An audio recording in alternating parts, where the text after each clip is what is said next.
Alright, what is going on everybody? It is Tristan, and today in this video, what I got going on for you guys is I really want to discuss how you guys cannot overpay for shoes. Now, we all overpay for shoes sometimes it's just given.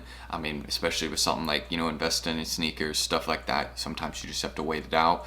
For example, the Lightning 4s, I paid $310 a pair for, a size 8 through 13 run.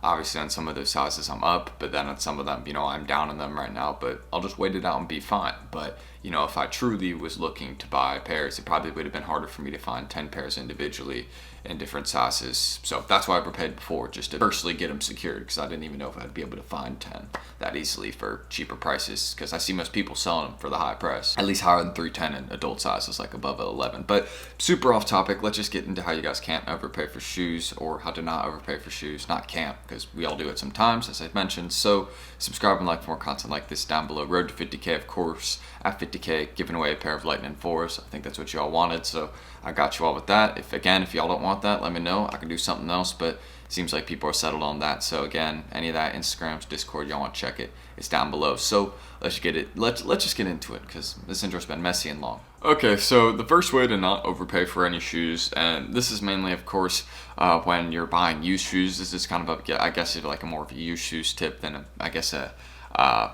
newer shoe kind of tip, because with newer shoes, obviously you're going to look on somewhere like StockX or Go to check to see what they're going for there to make sure you're getting a fair price. But most of the time you can kind of know off the top of your head if something sounds like a good price or not, because you could just be like, oh, that's too much, or that's that's a good deal. So if something's a good deal, you'll obviously buy it. But first tip I kind of use right here is I go on Goat, and how Goat lets you sell used pairs of shoes. You can just go on there and kind of see what people are selling their used pairs for.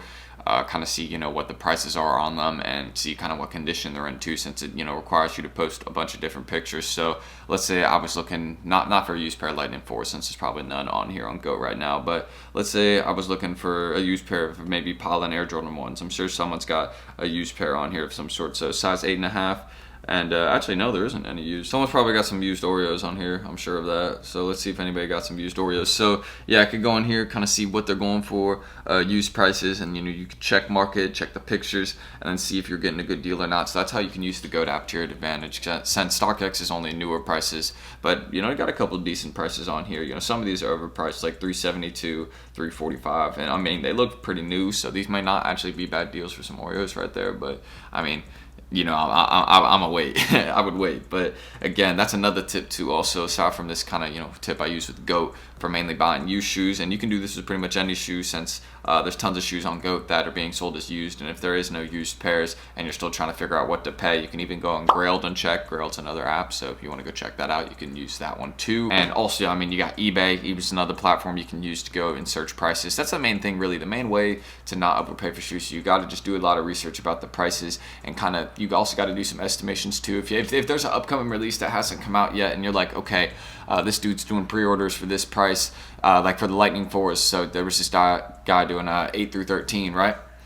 Pre-order $310 a pair, and I was like, all right, that's probably fine. I think for the bigger sizes, those will probably stay above 300. I'll probably be down on every pair, but if I'm holding them long term, then they'll probably all go to like 350, 400.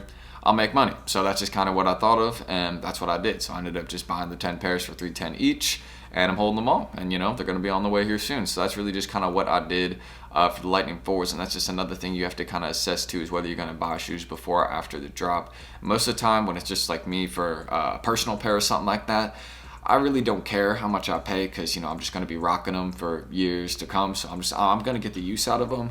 But obviously, I still try and be reasonable. Like I don't try and pay like an absurd price. Like I'll pay the market price at the time.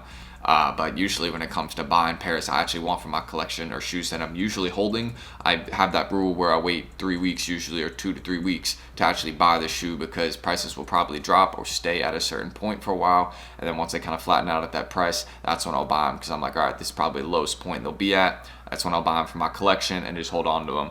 And got some oh, cool. But it's just using his lights to get through the stoplights. Cool. But yeah, aside from that and everything going on there. Oh, also, my friend got me this dope mug yesterday. I just want to show you all this. Video interruption. Shout out my homie. I believe in Kanye like Kanye believes in Kanye. What a coincidence that it happened to end up being about Kanye, because we all like randomly selected one. Kind of cool thing. Shout out his mom for getting us those. That's dope, man. She got us some like Starburst. That's off topic again, so just kind of reeling back in. Usually when again comes to a personal pair of shoes, I won't care what I pay, but I still kind of check to see what's reasonable, and you should wait again around 2-3 weeks after a drop to actually go and buy a pair. And usually another thing I recommend also is if you're buying for sneaker investing and you're trying to not overpay in a sneaker investment and it's already been after the drop, you didn't get retail pairs. That's the main way to not overpay, obviously, is getting something for retail. That's why I just try and put something engaging in the thumbnail, because that's a pair that I did actually was lucky enough to get for retail. So that's really something you should always be trying to do whenever there's a release coming out for its cheapest price. You should always be trying to put all your efforts towards that. If it's a sneakers drop, make sure you got a ton of accounts going for that, because that will help your chances. Having more accounts will help your chances, because I had in 2 pairs of Lightnings on sneakers, just using more accounts. So I recommend everybody does the same thing. Always uses more than one account, because it may reduce your chances of EA, but I don't really think that's true, because I know plenty of people on sneakers that got an exclusive access with more than one account. But again, retail's kind of unrealistic, because you probably won't get it for that most of the time, unless it's just like a not super popular pair of shoes, or a shoe that maybe you found them on a site and they're just kind of being slept on for a few minutes. That can happen. Have a checkout like that, manual, totally possible. But yeah, when mainly paying for a sneaker investment, the main thing I try and do, and this is something I recommend everybody does, is buy bulk, because usually you can get cheaper prices off somebody when you buy more than one pair. That's just, kind of a rule of thumb, like some people, I saw somebody the other day, they were selling I think it was 8 pairs of Seafoams, the new Jordan 1s. They were selling them, the 8 pairs, for $265 per, and then you also had to add shipping on cost, which isn't really worth it if you're just buying one pair, unless again it is for your personal collection.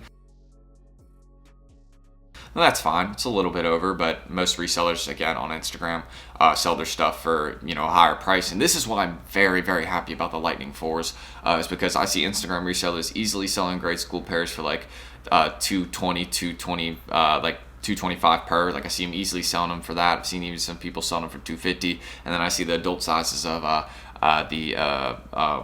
the Lightning 4s also. I've seen those people selling them for $325, $350 per. So that's very good to see people are paying the high on those right now, because that's a good sign. Just that's the exact same thing that the Oreos are doing. These aren't dropping too much.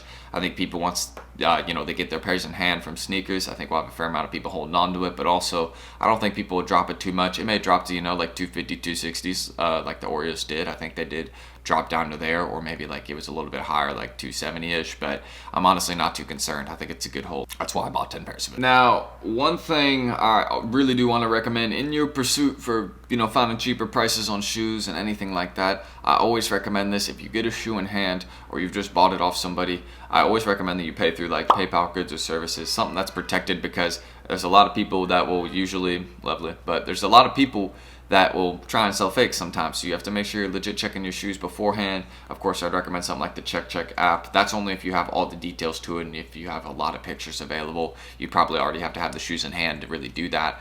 So I just would recommend using what you have available online. I had to legit check a pair of Yeezy Slides the other day. Figured out they were fake, got my money back on those, because you always got to do a check, because you never know, and sometimes someone will accidentally pass through a fake, someone won't know. That's another thing too. I just want to recommend that, just not really discussing where to not overpay for shoes, but just please legit check. This is another thing too. I want to get into this, since this is a way you can find cheaper deals too, is at sneaker events, something like a sneaker con or a local sneaker event, wherever it may be. If you are buying a shoe off somebody, there is someone that will of course have a lot of good deals, but you always have to make sure you are legit checking your shoes, and make sure if you're buying a shoe off somebody, you can always ask them, be like, yo, do you mind if I legit check this shoe real quick, or be like, yo, do you have a receipt for this or something? And half the time, people may have a receipt for this, but the other half of the time it's a shoe that they've bought off somebody else, or they've lost a receipt, they don't have it. That's very common as well. So you have to just keep that in mind, is always legit check your shoes, because I don't want someone, you can find a lot of great deals at local sneaker events. Of course, you're buying a lot of pairs off somebody,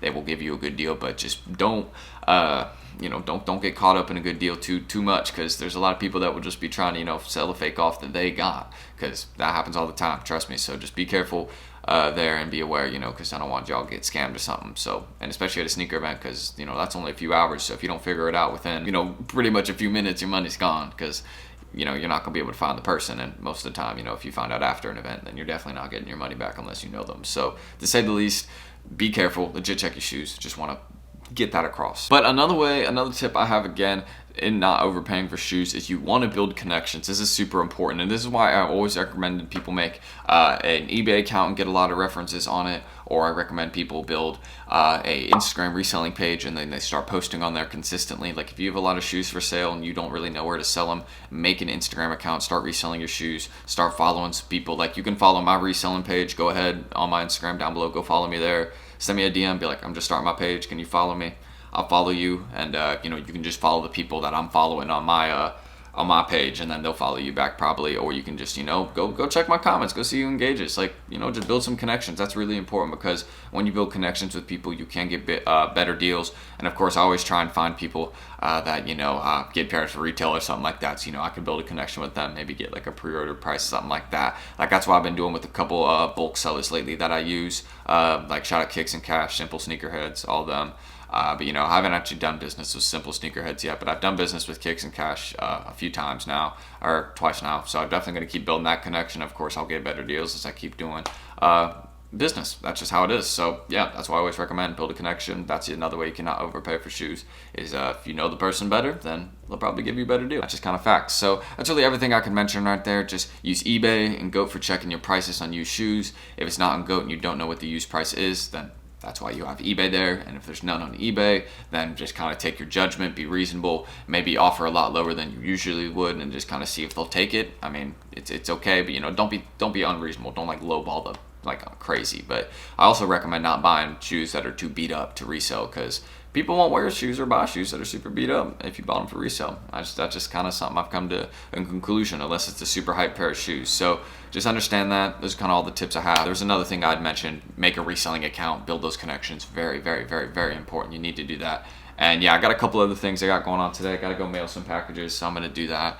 And then I also have to, well, I'll do that later today once I have the label for another one. So I'll be mailing those 3 at once. And then I also have to, I got a mystery box coming today. So mystery box video tomorrow probably, so stay tuned for that. So that's really everything that needs to be mentioned. So check my Instagrams, any of that down below. Subscribe and like for more content like this. We just kind of got an outro, I guess, going on right now. It's just kind of been a long, continuous video. I just been kind of trying to think of tips I use on the spot. I didn't really write anything down for this video. I just kind of wanted to think of what I would normally do, kind of heading into not overpaying for a shoe. And sometimes you do. Again, I overpaid for those Lightning 4s, but if it's a hold, it does not matter too much. But again, it is kind of a longer term one, but it is better to pay cheaper, so you can kind of get, you know, even sell it off a little bit quicker in the future if that's what you're trying to do. So again, for future reference, I'll be getting probably, you know, I'll go to Kicks and Cash again whenever I need another deal, and I'll just offer a little bit lower and see if I can get a good deal there. So hopefully my patience will serve me best. But that's everything I need to say. I'm Tristan. Thank y'all for watching.